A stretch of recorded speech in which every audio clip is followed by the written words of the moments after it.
So this is the ViewSonic M series. We're looking at the M2 today. We're going to do a quick unboxing for you. Quite a lot of stuff inside the box. Quick instruction guide there as well.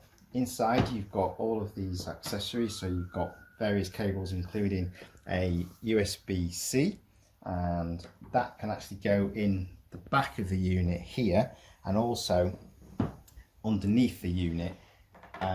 Also underneath the unit you've got unusually a Wi-Fi dongle, which goes in a little slot here. It's a little bit fiddly to get off, but once you're in and slot it in, it's in there for good. You've also got a second USB-C port there, which is good for Android wired connections, as well as connecting to other sources like with a USB, such as a laptop, for example. Also in the box you get a carry case. It's fairly small, portable, usual thing, plenty of space for the cables as well. It comes with a European power supply as well as the UK power supply, which you've got plugged in now. You've got your remote control, and this comes with batteries too. It does have a voice activated system on there, but it's not quite clear how to use that from the instructions, and doesn't seem to be much in the user manual for it either. So just want to check before you purchase it. So there's some decent connections at the back. You've got the HDMI, you've got USB 3, audio out, plus USB-C and micro SD card there. This particular unit is actually quite heavy. For an ultra portable projector, they're normally around 500 grams. If they've got a battery in them, 600 maybe. This doesn't have a battery in, by the way, so it only runs on mains power, but it still weighs 1.3 kilos. That's mainly because it's got Harman Kardon speakers on them, which are 2 × 3 watts each. It does have a kickstand on the bottom as well. It goes up to that level there. It does have 3 feet on the bottom, so if it is going fairly low, it does have a tendency to rock a little bit, so you might need to just level it out. This particular model's got vertical and horizontal keystone correction, plus it's got 4-corner adjustment on it as well. So if you've got corners that are higher like we've got here, you can adjust those. When you turn off the keystone or try and change it manually, it automatically turns off the auto keystone correction. So currently auto vertical keystone correction's on.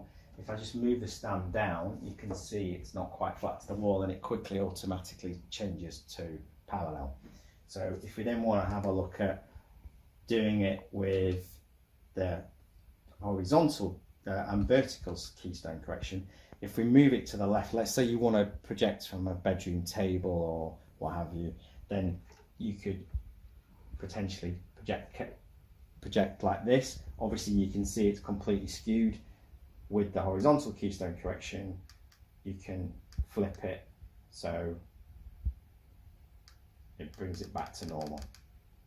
You've also got the 4-corner adjustment, and then you can manually do it through the diagrams. It's a fairly straightforward process. So it's actually got quite a good setup. There aren't too many projectors that do have the vertical and the horizontal keystone correction on. So the ViewSonic M2 has a throw ratio that at 2.4 meters back, it will give you a 1.7 meter wide image. So 2.4 meters gets you to about here, and that's your sort of size you're going to get from a projector like this. So the issue is it's not really a short throw projector, so if you're short on space, it might not be the ideal projector for you. You might be better off going for a shorter throw solution.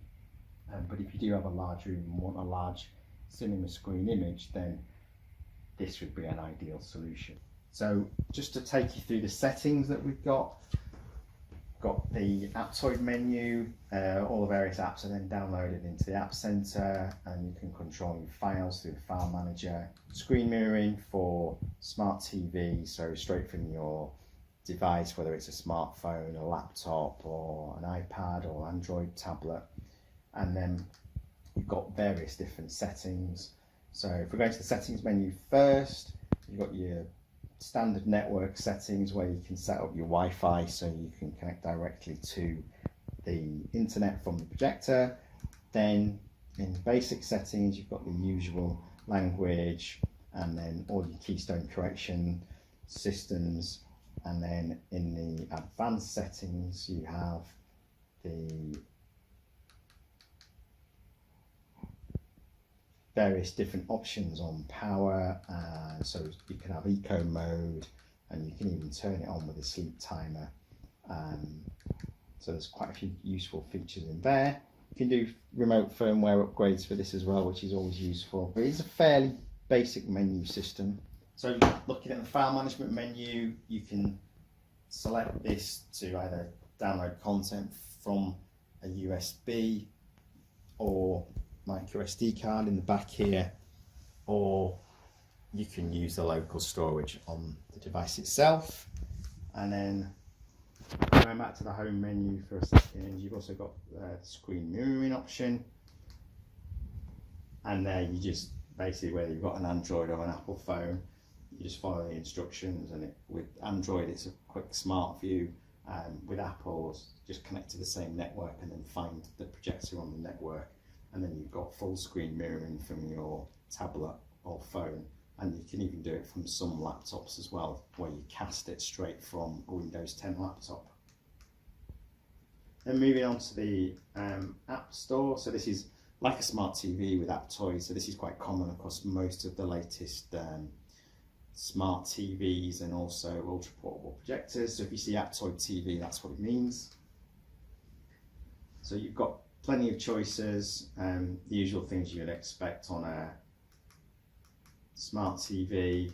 So you've got the likes of Netflix and YouTube, BBC iPlayer, even got various sports channels, and then the usual things that you would see. Well, it's interesting as well, you've got music, so with it having the Harman Kardon speakers in, you could just launch Spotify and use the projector as a Bluetooth speaker at the same time. There's also Android, Google Chrome app that you can download, so you can have the internet on your projector. You can get keyboards, wireless keyboards with integrated mouse, mini keyboards, which are quite useful as well for this kind of thing, and connect those directly to the projector. So to get into any of the apps that you've downloaded from the Aptoid Center, you just go into the App Center. We've downloaded YouTube, which is called Smart YouTube, on this Aptoid TV, and once you go into it, we've obviously already connected to our network. With it having Harman Kardon speakers on it, it's a good test of the sound, playing a music video through it.